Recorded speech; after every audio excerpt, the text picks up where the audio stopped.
So hello guys, स्वागत आप सभी का आपके अपने यूट्यूब चैनल ओएस स्टडी पे।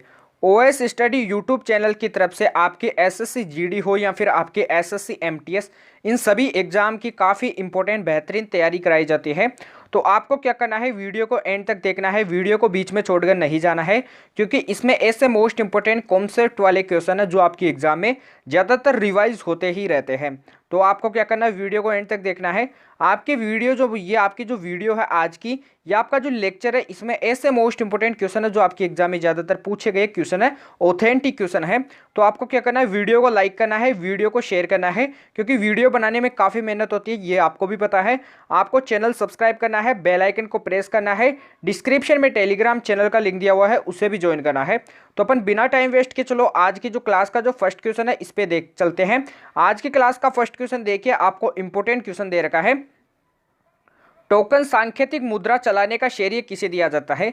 यह आपके एग्जाम ऑथेंटिक क्वेश्चन दे रखा है कि टोकन सांकेतिक जो मुद्रा चलाने का श्रेय किसे दिया जाता है। ऑप्शंस नीचे दिए हुए हैं।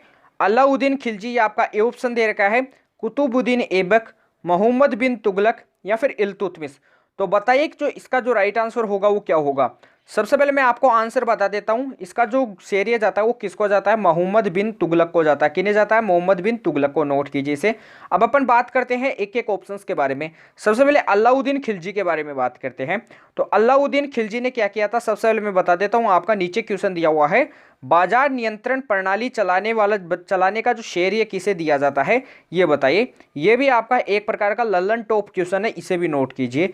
तो ये नियंत्रण का जो श्रेय वो किसे दिया जाता है, आपके अलाउद्दीन खिलजी को दिया जाता है। फटाफट नोट कर लिए, ये आपका इंपॉर्टेंट सवाल है, आपको बताना है अलाउद्दीन खिलजी के बारे में। तो सबसे पहले बाजार नियंत्रण प्रणाली का श्रेय अलाउद्दीन खिलजी को दिया जाता है। दूसरा आपका क्वेश्चन क्या आता है कि अलाई दरवाजा का निर्माण किसने करवाया था। फटाफट बताइए, कमेंट बॉक्स में फटाफट छाप दीजिए। अलाई दरवाजा का जो निर्माण करवाया था वो आपके किसने करवाया था, अलाउद्दीन खिलजी ने करवाया था। इसे भी नोट कीजिए, ये भी इंपॉर्टेंट सवाल है आपका। ये आपका अलाई दरवाजा कहाँ पर स्थित है, दिल्ली में स्थित है, इसे भी नोट कीजिए। ये भी इंपॉर्टेंट सवाल घुमा हुआ मिल सकता है आपको। तो अपन ने किसके बारे में, खिलजी के बारे में बात कर ली है। अब अपन बात करते हैं आपके जो सेकंड ऑप्शन दे रखा है कुतुबुद्दीन ऐबक, इसके बारे में बात करते हैं। सबसे पहले कुतुबुद्दीन ऐबक के बारे में बात करते हैं। तो ये गुलाम वंश के संस्थापक है। गुलाम वंश का पूछा जाए तो गुलाम वंश का संस्थापक कौन था, आपका कुतुबुद्दीन ऐबक था। इसे फटाफट नोट कीजिए, कमेंट बॉक्स में छाप दीजिए फटाफट। आपके कमेंट मैं देखूं उससे पहले आपके कमेंट में छपा हुआ मिलना चाहिए, गुलाम वंश के संस्थापक कौन थे, कुतुबुद्दीन ऐबक। नोट कीजिए इसे। अगला क्वेश्चन क्या बन जाता है कुतुबुद्दीन ऐबक से कि 2.5 दिन के झोपड़े का निर्माण स्टार्ट किसने करवाया था, ये आपको बताना है। तो लिख लीजिए, आपका जो 2.5 दिन का झोपड़ा का निर्माण किसने करवाया था, फटाफट नोट कर लीजिए, कमेंट बॉक्स में फटाफट छाप दीजिए 2.5 दिन का झोपड़ा। तो आपका सेकंड क्वेश्चन बन गया है कुतुबुद्दीन ऐबक से। अब आपका थर्ड क्वेश्चन क्या बन जाता है कुतुबुद्दीन ऐबक से, तो वो मैं बता देता हूं। आपके एग्जाम में पूछा गया क्वेश्चन कि कुतुब मीनार का निर्माण किसने करवाया था, ये आपको बताना है। कुतुब मीनार का निर्माण भी किसने करवाया था, आपके कुतुबुद्दीन ऐबक ने करवाया था। फटाफट नोट कर लीजिए इसे भी, ये भी आपका इंपॉर्टेंट सवाल है। जो आपका नीचे इंपॉर्टेंट सवाल दे रखा है उसे देखिए, गुलाम वंश का वास्तविक संस्थापक कौन था, ये आपको बताना है।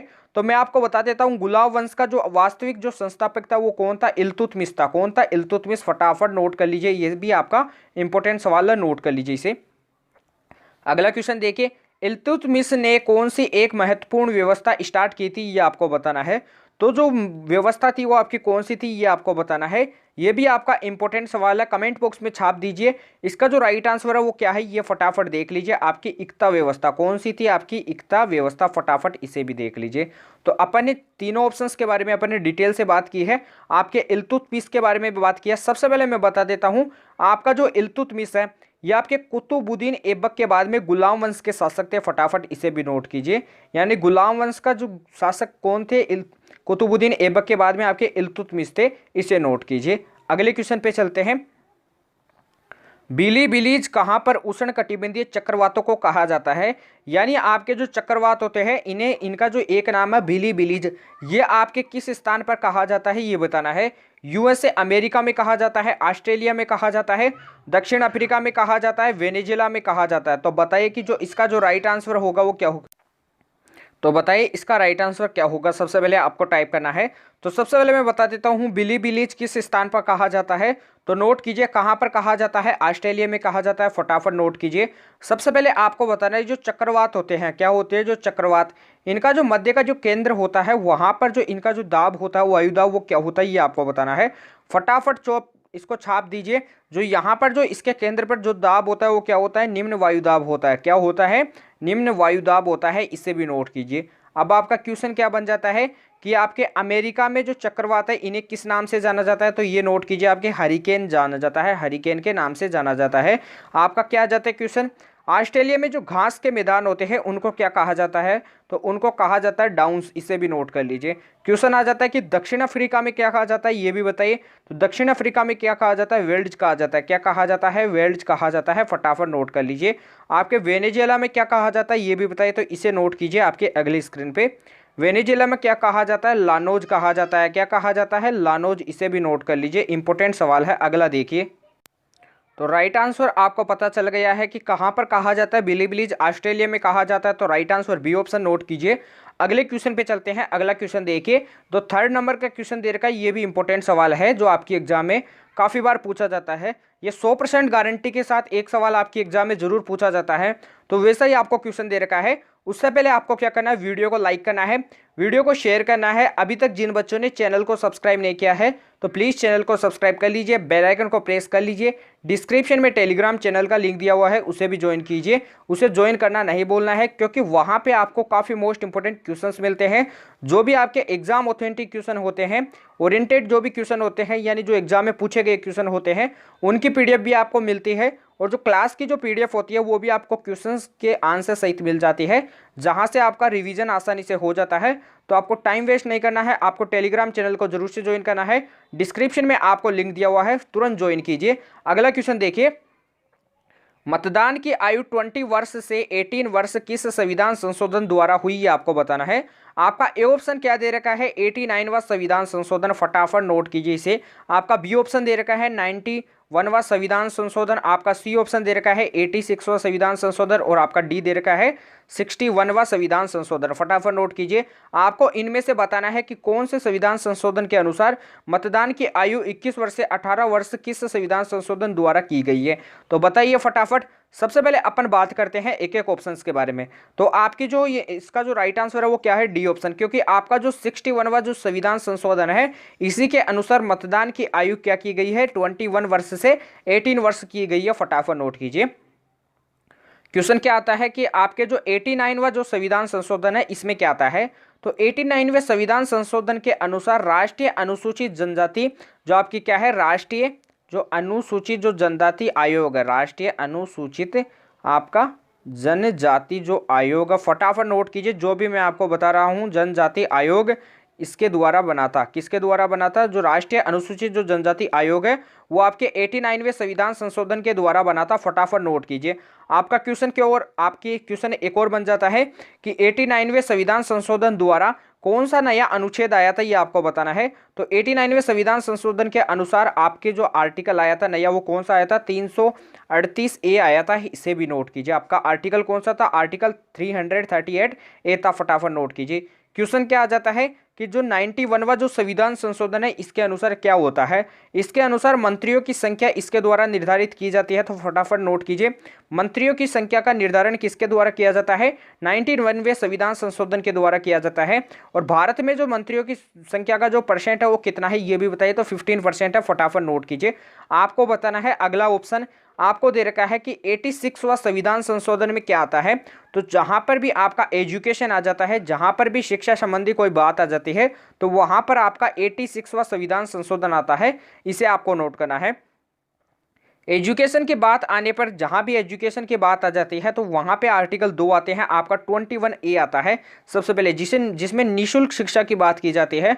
और आपके जो सेकंड नंबर पे कौन सा आर्टिकल आता है ये आपको HW में बताना है, क्योंकि ये मेरे द्वारा जो पीछे वाली जो क्लास है इसमें बताया गया है। यदि आपको इसका आंसर आता है तो कमेंट बॉक्स में टाइप कीजिए। यहीं से आपकी जो एग्जाम की जो प्रिपरेशन है इसकी तैयारी का पता चलेगा कि आपकी तैयारी कितनी है ये बताइए। तो राइट आंसर डी ऑप्शन। फटाफट नोट कीजिए। इन्हीं में से एक क्वेश्चन आपकी एग्जाम में छपा हुआ मिलेगा। तो आपको क्या करना है, वीडियो को एंड तक देखना है, वीडियो को बीच में छोड़कर नहीं जाना है। अगला क्वेश्चन देखिए।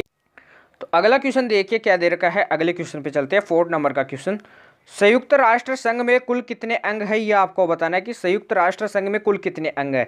आपके यूएनओ का मतलब क्या होता है, संयुक्त राष्ट्र संघ होता है, फटाफट नोट कीजिए। सबसे पहले अपन इसके बारे में डिटेल से पता करते हैं। तो सबसे पहले आपका क्वेश्चन क्या बन जाता है कि जो इसका हेडक्वार्टर है वो कहाँ पर है, तो इसका हेडक्वार्टर आपके न्यूयॉर्क में है, फटाफट नोट कीजिए। अब न्यूयॉर्क में भी कहाँ पर स्थित है ये भी पता होना चाहिए, तो ये आपके मैनहट्टन द्वीप में है। कहाँ पर है, मैनहट्टन द्वीप पर स्थित है, फटाफट नोट कीजिए इसका हेडक्वार्टर, फटाफट नोट कीजिए। आपके संयुक्त राष्ट्र से जो भी आपके यूएनओ से क्वेश्चन बनते हैं वो आपको नीचे दिए हुए हैं। सबसे पहले क्वेश्चन क्या बनता है कि यूएनओ की स्थापना कब हुई थी ये बताइए। तो आपको फर्स्ट क्वेश्चन दे रखा है तो इसका आंसर बताइए। तो यूएनओ की स्थापना कब हुई थी, आपके 24 अक्टूबर आपके 1945 में हुई थी, आपके 1945 में हुई थी, फटाफट नोट कीजिए। आपका क्वेश्चन क्या बनता है कि यूएनओ में कितने सदस्य हैं, कितने मेंबर है, तो आपके 193 है, फटाफट नोट कीजिए। नवीनतम मेंबर कौन सा है ये भी आपको बताना है, तो कौन सा है, साउथ सूडान है। कौन सा है, साउथ सूडान, फटाफट नोट कीजिए। बताना है कि वर्तमान में यूएनओ के महासचिव कौन है, लगा लीजिए इंपॉर्टेंट सवाल, इसका कमेंट बॉक्स में तुरंत आंसर आपको छापना है। ये भी आपका HW क्वेश्चन है, इसे भी नोट कीजिए। यूएनओ के कितने अंग है ये भी बताना है, तो यूएनओ के आपके 6 अंग है। कितने अंग है, 6। क्वेश्चन आपको ऊपर दिया हुआ है, इसे देखिए। संयुक्त राष्ट्र संघ में कुल कितने अंग है, तो संयुक्त राष्ट्र संघ में कुल कितने अंग, अभी मैंने बताया कि 6 अंग, फटाफट नोट कीजिए। अब क्वेश्चन आपका क्या बन जाता है कि यूएनओ के बारे में अपन ने बात कर ली है, तो आप बताइए कि इसरो का हेडक्वार्टर कहाँ पर है, ये आपको बताना है कि इसरो का हेडक्वार्टर कहाँ है, यूनेस्को का हेडक्वार्टर कहाँ पर है, फटाफट बताइए। आपका जो और भी जो इंपॉर्टेंट जो हेडक्वार्टर वाले होते हैं उन्हें भी आपको रिवाइज में लगाना है, क्योंकि एग्जाम में काफ़ी बार पूछे जाते हैं। जैसे अगले क्वेश्चन पे चलते हैं। अगला क्वेश्चन देखिए, इंपॉर्टेंट सवाल, इसको भी देखिए, काफ़ी बार पूछा गया। तो अगला क्वेश्चन देखिए, अगला क्वेश्चन दे रखा है आपको इंपॉर्टेंट सवाल, फटाफट देखिए। उससे पहले आपको दिया हुआ है ऑनलाइन स्टडी चैनल को आपको सब्सक्राइब करना है, फटाफट सब्सक्राइब कर लीजिए। आपको ऑनलाइन स्टडी यूट्यूब चैनल पे जो आपकी वीडियो चल रही है इसको आपको लाइक करना है। इंपॉर्टेंट सवाल्स की जो PDF है जो आपको टेलीग्राम चैनल पे मिलती है, ये मैंने आपको काफ़ी बार बताया है। अगला क्वेश्चन देखिए, आपका ललन टॉप क्वेश्चन है, ये एग्जाम में पूछा गया क्वेश्चन है। दिल्ली खेल विश्वविद्यालय की पहली कुलपति कौन थी, ये आपको बताना है, कुलपति कौन है, फटाफट बताइए। ऑप्शंस आपको दिए हुए हैं, मीराबाई चानू, कर्णम मल्लेश्वरी, मेरी कॉम या फिर अभिनव बिंद्रा। तो बताइए कि दिल्ली खेल विश्वविद्यालय की पहली कुलपति कौन है, तो ये बताइए। तो राइट आंसर क्या है, कर्णम मल्लेश्वरी। कौन है, कर्णम मल्लेश्वरी, नोट कीजिए। क्वेश्चन आपका क्या बन जाता है, सबसे पहले अपन बात करते हैं कि जो कर्णम मल्लेश्वरी है वो किस खेल से संबंधित है, तो आपके किस खेल से संबंधित है, वेट लिफ्टिंग से संबंधित है, फटाफट नोट कीजिए। आपको जो इनको मेडल मिला था वो कब मिला था और इन्होंने कितने टन को उठाया था ये भी आपको बताना है, कमेंट बॉक्स में फटाफट बताइए। तो वेट लिफ्टिंग से ये क्या है, संबंधित है, इसे नोट कीजिए। मीराबाई चानू का संबंध किस खेल से है ये बताइए, तो मीराबाई चानू का संबंध भी किस खेल से है, आपके वेट लिफ्टिंग से संबंधित है, फटाफट नोट कीजिए। आपका क्वेश्चन क्या बन जाता है कि जो मीराबाई चानू है इन्होंने टोक्यो ओलंपिक में कौन सा मेडल जीता था, बताइए। तो इन्होंने टोक्यो ओलंपिक में जो मेडल जीता था वो आपका कौन सा मेडल था, सिल्वर मेडल था। कौन सा मेडल था, सिल्वर मेडल, इसे नोट कीजिए। क्वेश्चन क्या बनता है, जो आपकी मीराबाई चानू ये कहाँ की रहने वाली थी, ये आपके मणिपुर की रहने वाली थी। कहाँ की रहने वाली थी, मणिपुर की, इसे भी नोट कीजिए। आपके अगले ऑप्शंस पे चलते हैं। अगला ऑप्शन देखिए, मेरी कॉम। इस मेरी कॉम के बारे में अपन बात करते हैं। जो आपकी जो मेरी कॉम थी ये आपके किस खेल से संबंधित थी, आपके बॉक्सिंग से संबंधित थी, इसे भी नोट कीजिए। आपकी क्या थी, बॉक्सिंग करती थी, आपके बॉक्सर थी, फटाफट नोट कीजिए। कहाँ की रहने वाली थी, ये भी आपके मणिपुर की रहने वाली थी, इसे भी नोट कीजिए। अब आपका क्वेश्चन आ जाता है कि इन्होंने हाल ही में निकहत जरीन नामक जो वर्ल्ड चैंपियनशिप जीती थी, फटाफट नोट कीजिए। निकहत जरीन जो आपकी वर्ल्ड जो चैंपियनशिप थी इन्होंने ये जीती थी, फटाफट नोट कीजिए। अब अपन लास्ट एंड फाइनल ऑप्शंस पे चलते हैं, अभिनव बिंद्रा के बारे में। तो अभिनव बिंद्रा के बारे में देखते हैं। तो इन्होंने ओलंपिक में पहला गोल्ड मेडल जीता था। क्या जीता था, इन्होंने ओलंपिक में पहला गोल्ड मेडल जीता था, फटाफट नोट कीजिए। आपके ये किस खेल से संबंधित है, शूटिंग से संबंधित है, इसे भी नोट कीजिए। इंपॉर्टेंट सवाल है, ये भी आपके एग्जाम में पूछा जाने वाला। तो मैंने आपको सभी के बारे में लगभग आपको बता दिया है। आपको जो नीचे वाला क्वेश्चन दे रखा है ये भी टॉप ललन टॉप क्वेश्चन है, इसे भी देखिए, ये भी इंपॉर्टेंट सवाल है। राष्ट्रीय खेल विश्वविद्यालय कहाँ स्थित है ये आपको बताना है। तो सबसे पहले मैं बता देता हूँ, राष्ट्रीय जो खेल जो विश्वविद्यालय वो कहाँ पर स्थित है, फटाफट नोट कीजिए। आपके मणिपुरी में स्थित है। कहाँ पर स्थित है, मणिपुर में, नोट कीजिए, फटाफट छाप लीजिए इसको, कमेंट बॉक्स में मुझे छपा हुआ मिलना चाहिए। कमेंट बॉक्स में जय हिंद और जय भारत का आपको कमेंट बॉक्स में नारा लगाते रहना है, क्योंकि वहां से आपको मोटिवेशन मिलता है, जहां से आपको क्या मिलता है, मोटिवेशन मिलता है। जैसे अपन अगले क्वेश्चन पे चलते हैं। अगला क्वेश्चन देखिए, यहां से आपके काफी क्वेश्चन बन सकते हैं अक्षांश से। सबसे पहले मैं बताता हूं कि दो अक्षांशों के मध्य कितनी दूरी होती है, यह आपको बताना है। तो सबसे पहले अपन बात करते हैं ग्लोब के बारे में। किसके बारे में बात करते हैं? ग्लोब के बारे में बात करते हैं। सबसे पहले अपन ग्लोब के बारे में बात करते हैं। यह आपका जैसे क्या होता है, ग्लोब होता है। क्या होता है? ग्लोब। इसे नोट कर लीजिए। ये आपका थोड़ा गोल नहीं है, पूरा गोल बना लेना। ये आपका ग्लोब होता है। ग्लोब में से आपकी जो ये क्या जाती है, एक रेखा जाती है आपकी 0 डिग्री पे, एक रेखा जाती है जिसे क्या बोला जाता है, भूमध्य रेखा बोला जाता है। क्या बोला जाता है? भूमध्य रेखा। फटाफट नोट कर लीजिए जो जो मैं बताता हूं। यहां से ऊपर से एक और रेखा जाती है आपके 23.5 डिग्री अक्षांश पर जाती है। क्या जाती है? 23.5 डिग्री अक्षांश पे जाती है। यह आपकी कौन सी रेखा है? फटाफट नोट कीजिए। यह आपकी कौन सी रेखा है? कर्क रेखा है। आपकी कौन सी रेखा है? कर्क रेखा। इसे भी नोट कीजिए। यह आपके उत्तरी भाग में आती है, नोट कीजिए। इसके नीचे 0 डिग्री के नीचे एक रेखा जाती है, वो आपकी 23.5 डिग्री नीचे जाती है। ये भी, यह आपकी जो अक्षांश होती है, यह आपकी कौन सी रेखा? फटाफट नोट कर लीजिए। यह आपकी मकर रेखा है। कौन सी रेखा है? मकर रेखा। तो मैंने बताया कि जो आपकी 0 डिग्री रेखा होती है वो आपकी भूमध्य रेखा, इससे ऊपर 23.5 डिग्री अक्षांश पर जो रेखा है वो आपकी कर्क रेखा, और 0 डिग्री के नीचे 23.5 डिग्री अक्षांश पर जो रेखा है वो आपकी मकर रेखा। नोट कीजिए इसे। अब जो आपके ऐसे वाली जो रेखा होती है उसे क्या बोला जाता है, और जो आपके ऊपर वाली जो रेखा होती है सीधी, उन्हें क्या बोला जाता है, ये आपको पता होना चाहिए। तो ऐसे वाली नीचे वाली भी रेखा होती है और आपके ऐसे ऊपर वाली भी रेखा होती है, इन्हें भी आपको नोट करते जाना है। तो यहां से भी आपका क्वेश्चन बन जाता है। तो ये आपकी जो ऐसे वाली रेखा होती है ये भी होती है। तो ये आपकी क्या होती है, ये आपकी रेखा होती है, और ये रेखा होती है। जो आपके भूमध्य रेखा होती है इसे बोला जाता है इक्वेटर बोला जाता है, और यहाँ पे आपके 90 डिग्री पे जो आपकी रेखा होती है उसे बोला जाता है आपके पोल, यानी आपके ध्रुव बोला जाता है। तो नोट कीजिए, जो भी मैंने आपको बताया है डिटेल से उन्हें नोट करना है। सबसे पहले अपन बात करते हैं आपकी जैसे रेखाएं चलती जाती है। जैसे आपकी 0 डिग्री रेखा है, फिर इसके ऊपर चलेगी आपकी 1 डिग्री अक्षांश रेखा।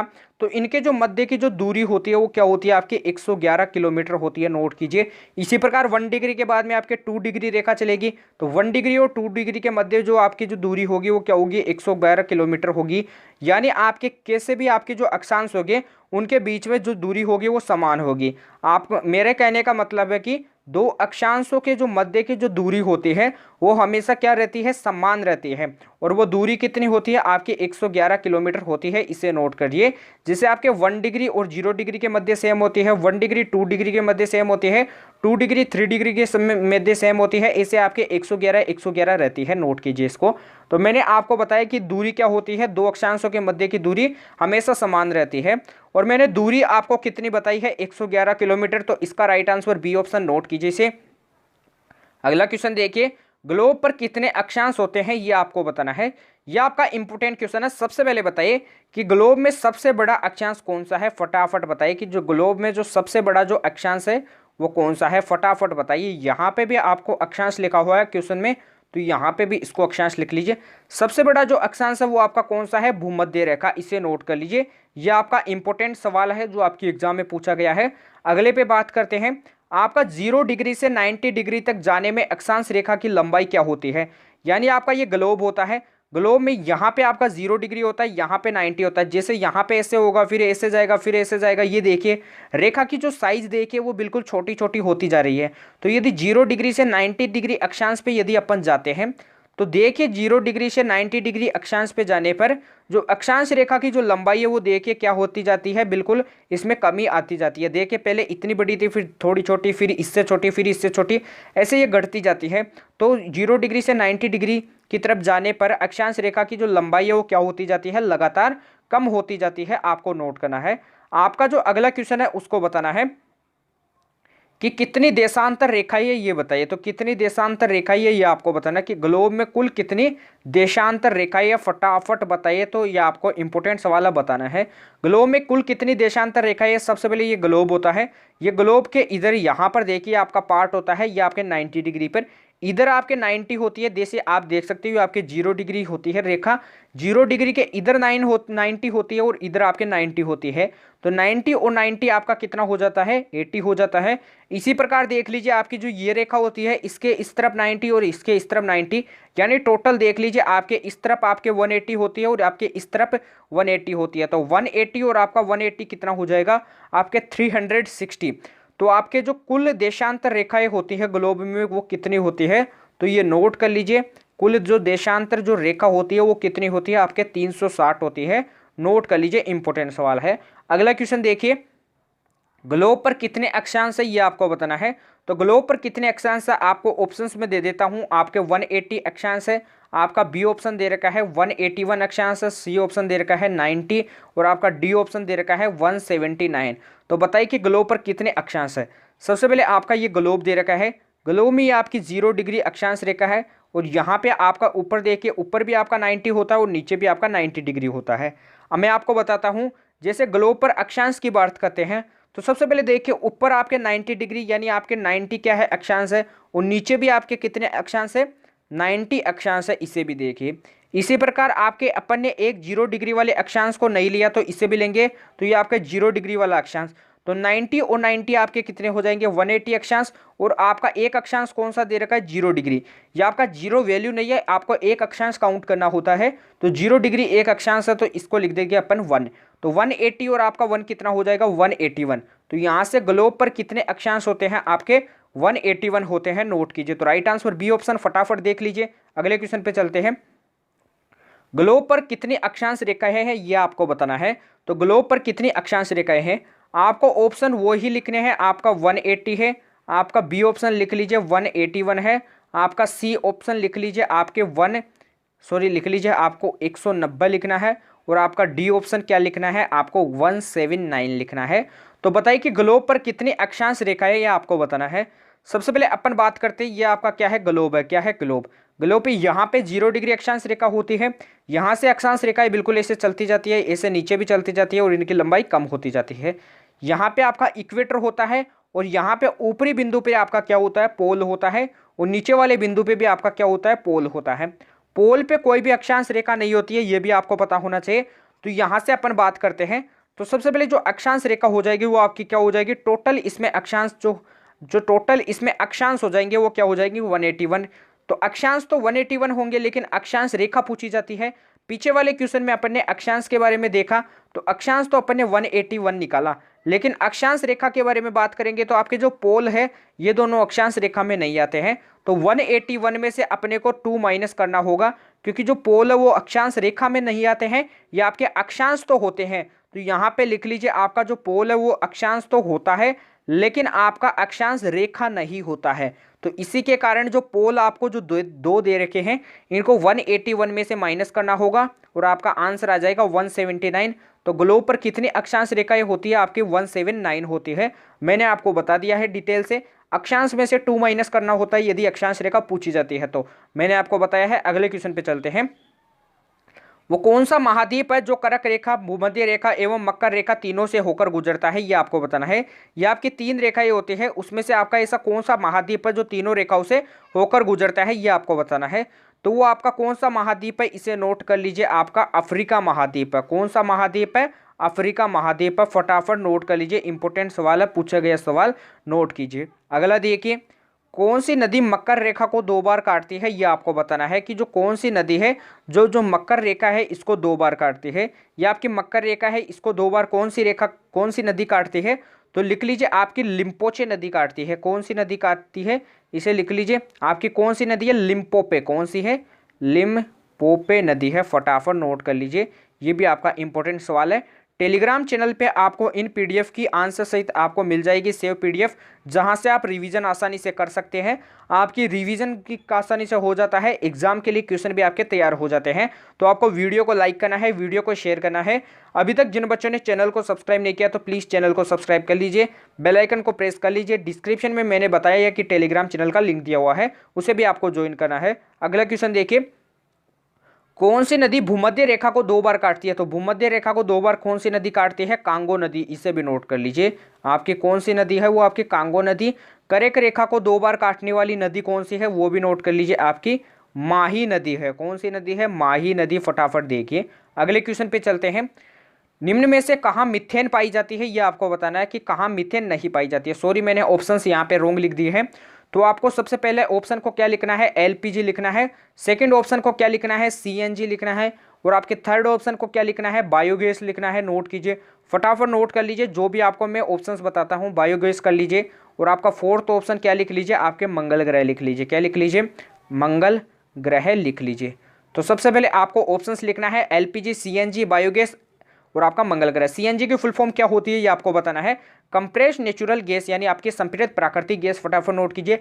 एलपीजी की फुल फॉर्म क्या होती है आपको कमेंट बॉक्स में टाइप करके बताना है। तो निम्न में से मिथेन कहाँ नहीं पाई जाती है। सबसे पहले मिथेन का फॉर्मूला क्या होता है, CH4 होता है। इसे मार्स गैस भी बोला जाता है। क्या बोला जाता है, मार्स गैस भी बोला जाता है। क्यों बोला जाता है, क्योंकि मार्स गैस इसलिए बोला जाता है क्योंकि ये मंगल ग्रह पे पाई जाती है। कहाँ पर पाई जाती है, मंगल ग्रह पे पाई जाती है, इसलिए इसे मार्स गैस बोला जाता है। जो आपका एलपीजी है, जो आपका क्या है, एलपीजी। सबसे पहले बात करते हैं एलपीजी के बारे में। एलपीजी में क्या होता है ये नोट कीजिए। सबसे पहले अपन बात करते हैं आपका टॉपिक लेके एलपीजी, इसके बारे में बात करते हैं। एलपीजी में क्या होता है, आपका प्रोपेन होता है। सबसे पहले आपका क्या होता है, प्रोपेन होता है। और प्रोपेन के साथ क्या होता है, आपका ब्यूटेन होता है। तो एलपीजी में क्या क्या होते हैं, प्रोपेन और ब्यूटेन होते हैं, इसे नोट करना है। आपका मिथेन नहीं पाया जाता है। तो एलपीजी में प्रोपेन और ब्यूटेन पाए जाते हैं। अब अपन बात करते हैं आपके सीएनजी के बारे में। क्या बात करते हैं, सीएनजी के बारे में। तो सीएनजी में मिथेन मिलता है, ये भी आपको पता होना चाहिए। सीएनजी में मिथेन पाया जाता है, नोट कीजिए इसे। बायोगैस जो होती है इसमें भी मिथेन पाया जाता है, तो आपको ये भी नोट करना है, बायोगैस में भी मिथेन पाया जाता है। और मैंने अभी बताया कि मंगल ग्रह पे तो मिथेन पाई जाती है, तभी तो मिथेन का CH4 का नाम मार्स गैस रखा गया है। तो यहाँ से आपका एक ही ऑप्शन है जिसमें मिथेन नहीं पाई जाती है, वो आपका एलपीजी है, क्योंकि एलपीजी का निर्माण प्रोपेन और ब्यूटेन से मिलकर होता है। तो नोट कीजिए, आपका राइट आंसर ए ऑप्शन यानी एलपीजी। फटाफट नोट करना है। क्वेश्चन आपका क्या बन जाता है ये बताइए। क्वेश्चन आपका बनता है कि मीथेन गैस कहाँ कहाँ से निकलती है। फटाफट बताइए कि जो मीथेन गैस है वो कहाँ कहाँ से निकलती है। तो सबसे पहले जो मीथेन गैस है वो कोयले की खदान से निकलती है। कहाँ से निकलती है, सबसे पहले कोयले की खदान से निकलती है। अब कोयले की खदान से मैं बताता हूँ कैसे निकलती है। कोयले की खदान कैसे होती है, उस पर ऐसे पट्टिया सी पट्टिया होती है, ऐसे परतों के रूप में होता है कोयला। तो ये सिर्फ परतों के रूप में क्या होता है, कोयला होता है, परत परत। और इन परतों के बीच में जो गैस होती है वो कौन सी होती है, आपकी मीथेन गैस होती है। कौन सी गैस होती है, मीथेन गैस। तो कोयलों की खदान में मीथेन गैस कैसे पाई जाती है, जो आपका कोयला होता है वो बिल्कुल ऐसे परतों के रूप में पाया जाता है, और इन परतों के बीच में जो गैस पाई जाती है वो आपकी मीथेन गैस पाई जाती है। तो देखिए कोयलों की खदान में भी मीथेन गैस पाई जाती है। अब आपका क्वेश्चन क्या बनता है कि मीथेन गैस कोयलों की खदान में पाई जाती है, आपके दलदली भूमि में भी पाई जाती है मीथेन गैस। और कहाँ पे पाई जाती है, दलदली भूमि में भी पाई जाती है, नोट कीजिए। और आपके धान के खेत में भी पाई जाती है। कहाँ पे पाई जाती है, लास्ट एंड फाइनल आपके धान के जो खेत होते हैं, धान के खेत, वहां पर भी आपके क्या पाई जाती है, मीथेन गैस पाई जाती है। आपको नोट करना है। आपका अगला क्वेश्चन देखिए, उससे पहले आपको बताना है कि आपके जो भारत में जो रामासर जो कन्वेक्शन है वो कब हुआ था। फटाफट बताइए। सबसे पहले बताइए कि जो रामासर जो कन्वेक्शन है इसमें कितने आपके वेटलैंड शामिल है। तो बताइए 49 वेटलैंड शामिल है। कितने शामिल है, 49 वेटलैंड शामिल है। फटाफट नोट कर लीजिए, ये भी इंपॉर्टेंट सवाल है। बताइए कि रामासर जो कन्वेंशन है वो कब हुआ था, ये बताइए। आपके 2 फरवरी आपके 1971 में हुआ था। इसी कारण आपके इंडिया में आपके 2 फरवरी को कौन सा डे बनाया जाता है, ये भी बताइए। तो 2 फरवरी को वेटलैंड डे बनाया जाता है। कौन सा डे बनाया जाता है, वेटलैंड डे बनाया जाता है। इसे भी नोट कर लीजिए, ये भी आपका इंपॉर्टेंट सवाल है। तो अपन ने सभी क्वेश्चंस के बारे में बारीकी से अध्ययन किया है। अगले क्वेश्चन पे चलते हैं। अगला देखिए, 9 नंबर का क्वेश्चन है, निम्न में से कौन सा युद्ध अभ्यास भारत तथा श्रीलंका के मध्य होता है, ये आपको बताना है। तो नोट कीजिए, आपको इसका राइट आंसर बताना है।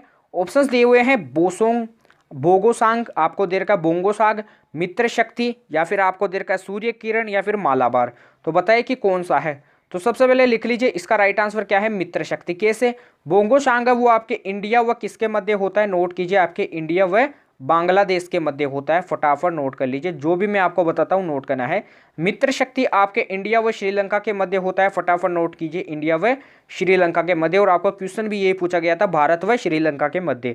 आपका सूर्य किरण किनके मध्य, तो नोट कीजिए, आपके इंडिया व नेपाल के मध्य। किनके मध्य, इंडिया व नेपाल के मध्य, इसे भी नोट कर लीजिए। आपका मालाबार किनके मध्य, आपके क्वाड देशों के मध्य, किसके मध्य, क्वाड देशों के मध्य। क्वाड देशों में कौन कौन से देश आते हैं, आपका आता है इंडिया आता है, कौन सा आता है, इंडिया आता है, जापान आता है, कौन सा आता है, जापान आता है, और आपका नेपाल आता है, इसे भी नोट कर लीजिए। तो क्वाड देशों में कौन कौन से आते हैं, इंडिया, जापान, नेपाल। सबसे पहले बोंगो सांग इंडिया व बांग्लादेश के मध्य, मित्र शक्ति इंडिया व श्रीलंका के मध्य, सूर्य किरण इंडिया व नेपाल के मध्य। कुछ और के बारे में बात करते हैं, नीचे देखिए। एक्वेरियन एक्सरसाइज किन देशों के मध्य हुई थी, ये बताइए। तो आपकी जो एक्वेरियन जो एक्सरसाइज है वो आपके किन देशों के मध्य हुई थी, ये आपको बताना है। तो मैं आपको देश बता देता हूं, ये आपके इंडिया व किसके मध्य हुई थी, इंडिया तो आएगा आपके, इंडिया और आपके किन के मध्य हुई थी, मालदीव के मध्य हुई थी। फटाफट नोट कर लीजिए, इंडिया व मालदीव। आपकी इंदिरा एक्सरसाइज किन के मध्य हुई थी, आपके गरुड़ एक्सरसाइज किन के मध्य हुई थी, बताइए। तो इंदिरा है वो आपके इंडिया व किन के मध्य हुई थी, रसिया के मध्य हुई थी, इसे भी नोट कीजिए, इंडिया और आपके रसिया के मध्य हुई थी। गरुड़ और आपकी जो शक्ति है, सबसे पहले अपन तीनों के बारे में बात करते हैं। आपकी गरुड़, शक्ति और वरुण जो एक्सरसाइज ये तीनों है, यह आपके इंडिया व फ्रांस के मध्य हुई थी। किन के मध्य हुई थी, इंडिया व फ्रांस के मध्य। फटाफट नोट कर लीजिए। गरुड़ शक्ति किन के मध्य हुई थी, तो ये भी बताइए, ये भी आपके इंडिया एवं किन के मध्य हुई थी, इंडोनेशिया के मध्य हुई थी। फटाफट नोट कर लीजिए, इंपॉर्टेंट सवाल है, ये भी आपके एग्जाम में पूछा जा सकता है। आगे देखिए, आपकी जो खंजर है, आपकी जो डस्ट लिक है, इंद्रधनुष है और हैंड इन हैंड है, वो किन के मध्य हुई थी, बताइए। खंजर को लगा लीजिए, इंपॉर्टेंट सवाल। डस्टल को लगा लीजिए, इंपॉर्टेंट सवाल। तो आपकी खंजर एक्सरसाइज किन के मध्य हुई थी, आई का मतलब इंडिया, और आपके किन के मध्य हुई थी, फटाफट बताइए। आपके किर्गिस्तान के मध्य हुई थी। किसके मध्य हुई थी, किर्गिस्तान के मध्य हुई थी। फटाफट नोट कर लीजिए।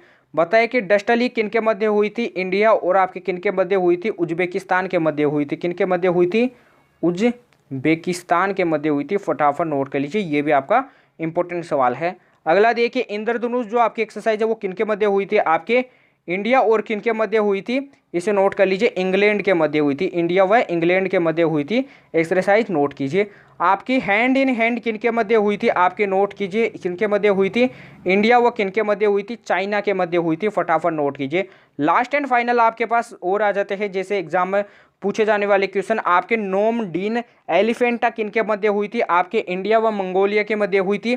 आपका बताइए कि काजिंद किन के मध्य हुई थी, ये आपको बताना है। जो आपके क्या दे रखे है, ये यहाँ से इसको थोड़ा अच्छे से लिख लिए। आपकी जो काजिंद है वो किन के मध्य हुई थी, फटाफट बताइए। ये आप क्या हुई थी, किन के मध्य, इंडिया व कजाकिस्तान के मध्य हुई थी। किन के मध्य हुई थी, इंडिया व कजाकिस्तान के मध्य हुई थी। फटाफट नोट कर लीजिए। आपका लास्ट एंड फाइनल ये क्वेश्चन था, आपके एग्जाम में पूछा गया। अगला देखिए आपका क्वेश्चन, यह आपकी आज की क्लास का लास्ट एंड फाइनल क्वेश्चन है। इसके बारे में अपन देखते हैं। स्वराज पार्टी के संस्थापक कौन थे, ये आपको बताना है। तो स्वराज पार्टी के संस्थापक कौन थे, बताइए आप। सुभाष चंद्र, चित्तरंजन दास, B.R. अम्बेडकर या फिर विनोबा भावे। तो सबसे पहले बात करते हैं कि स्वराज पार्टी की स्थापना कब हुई थी। तो ये आपके 1923 में स्थापना हुई थी। बताइए कौन करता है इसकी स्थापना, तो C.R. दास करते हैं इसकी स्थापना। और कौन करते हैं, दो व्यक्ति करते हैं आपके, C.R. दास और मोतीलाल नेहरू। कौन करते हैं, C.R. दास और आपके मोतीलाल नेहरू। फटाफट नोट कर लीजिए। अब आपका क्वेश्चन तो आया हुआ है, लेकिन आपको बताना कि ऑप्शंस में से कि स्वराज पार्टी के संस्थापक कौन थे, तो आपके कौन थे, C.R. दास थे। कौन थे, C.R. दास। तो C.R. दास भी लिखा जाता है शॉर्ट में, और आपका इनका फुल नाम क्या है, चित्तरंजन दास। ये भी नोट कीजिए। तो राइट आंसर बी ऑप्शन। कभी कभी एग्जाम में चित्तरंजन दास भी दिया हुआ होता है, और कभी कभी एग्जाम में C.R. दास भी लिखा हुआ होता है, तो आपको कंफ्यूज नहीं होना है। अगला बताइए कि सुभाष चंद्र की जो पार्टी थी उनका नाम क्या था। जो सुभाष चंद्र की जो पार्टी थी उनका नाम जो था वो क्या था, फॉरवर्ड। इसे नोट कीजिए, क्या नाम था इनकी पार्टी का, नाम था फॉरवर्ड ब्लॉक। क्या नाम था, फॉरवर्ड ब्लॉक। फटाफट नोट कर लीजिए, फॉरवर्ड ब्लॉक। इन जो ये कंपनी थी, जो आपकी ये क्या थी, पार्टी, इसकी स्थापना कब हुई थी, 1939 में हुई थी। फटाफट नोट कीजिए। फॉरवर्ड ब्लॉक की स्थापना कब हुई थी, 1939 में हुई थी। फटाफट नोट कीजिए। अपन बात करते हैं आपके B.R. अम्बेडकर के बारे में। तो इन्होंने क्या किया था, मोम नायक पत्रिका की रचना की थी। किसकी नाम पत्रिका की रचना की थी, मोम नायक पत्रिका की रचना की थी। फटाफट देखिए। विनोबा भावे के बारे में बात करते हैं, तो भूदान आंदोलन को स्टार्ट करने वाली कौन थी, आपके विनोबा भावे थी। फटाफट नोट कीजिए, इंपॉर्टेंट सवाल है, ये भी एग्जाम में पूछा गया। अगला देखिए, अगला क्वेश्चन है, विद्युत मोटर का कार्य क्या है, ये आपको बताना है। तो मैं आपको बताता हूँ विद्युत मोटर का कार्य क्या होता है। जो आपकी विद्युत मोटर होती है वो क्या करती है, आपकी यांत्रिक ऊर्जा जो होती है, क्या होती है, यांत्रिक जो ऊर्जा होती है, यानी आपकी जो मैकेनिकल जो एनर्जी होती है उसे क्या करती है, आपके कार्य ऊर्जा यानी आपके किस में देख सकते हो, आपकी यांत्रिक ऊर्जा को वर्क में बदलती है, यानी आपके मैकेनिक एनर्जी को आपको वर्क एनर्जी में बदलती है। फटाफट आपको नोट करना है। जैसे अपन देखते हैं जो पानी वाली जो मोटर होती है वो पानी को नीचे से ऊपर चढ़ाती है, तो देखिए मैकेनिक यानी यांत्रिक ऊर्जा से इलेक्ट्रिक एनर्जी में बोल सकते हो आप, किसमें, इलेक्ट्रिक एनर्जी को मैकेनिक में। सॉरी अपन ने गलती देख ली है यहाँ से। आपकी जो विद्युत मोटर होती है वो आपके इलेक्ट्रिक जो एनर्जी होती है, क्या होती है, इलेक्ट्रिक जो एनर्जी होती है विद्युत ऊर्जा को मैकेनिक एनर्जी यानी यांत्रिक ऊर्जा में बदलती है। फटाफट नोट करना है। कमेंट बॉक्स में आपको बताना है कि जो आपका विद्युत जो टरबाइन होता है उसका जो कार्य होता है वो क्या होता है। ट्रांसफॉर्मर का जो कार्य सिद्धांत है वो किस पर आधारित है ये भी बताइए। आपका जो ट्रांसफॉर्मर है इसका सिद्धांत, जो कार्य सिद्धांत है वो किस पर आधारित है, फटाफट बताइए। वायुदाब का मापन किसके द्वारा होता है ये भी बताइए। वायुदाब का जो मापन करने वाला जो यंत्र होता है वो क्या होता है बताइए। आपको कमेंट बॉक्स में टाइप करके बताना है। तो आज की क्लास को अपन यहीं पे एंड करते हैं। तो आज की क्लास में अपन ने ऐसे इंपॉर्टेंट कॉन्सेप्ट वाले क्वेश्चंस के बारे में बात की जो आपके एग्जाम में ज़्यादातर पूछे जाते हैं। तो अपन कल भी ऐसे क्वेश्चंस के बारे में डिटेल से स्टडी करेंगे। तो आपको क्या करना है, वीडियो को लाइक करना है, वीडियो को शेयर करना है। अभी तक जिन बच्चों ने चैनल को सब्सक्राइब नहीं किया है तो चैनल को सब्सक्राइब कर लीजिए, बेल आइकन को प्रेस कर लीजिए। डिस्क्रिप्शन में टेलीग्राम चैनल का लिंक दिया हुआ है, उसे भी आपको ज्वाइन करना है, क्योंकि वहाँ पे भी आपको काफ़ी मोस्ट इंपॉर्टेंट क्वेश्चंस मिलते हैं जो आपके एग्जाम ऑथेंटिक क्वेश्चन होते हैं। क्लास की पीडीएफ भी आपको आंसर सही सेव मिल जाती है, जहां से आपका रिवीजन आसानी से हो जाता है। आपको वीडियो को लाइक करना है, वीडियो को शेयर करना है, क्योंकि वीडियो बनाने में काफ़ी मेहनत होती है, ये आपको भी पता है। तो अपन कल मिलते हैं ऐसे बेहतरीन सेशन के साथ। तब तक के लिए जय हिंद, जय भारत, धन्यवाद।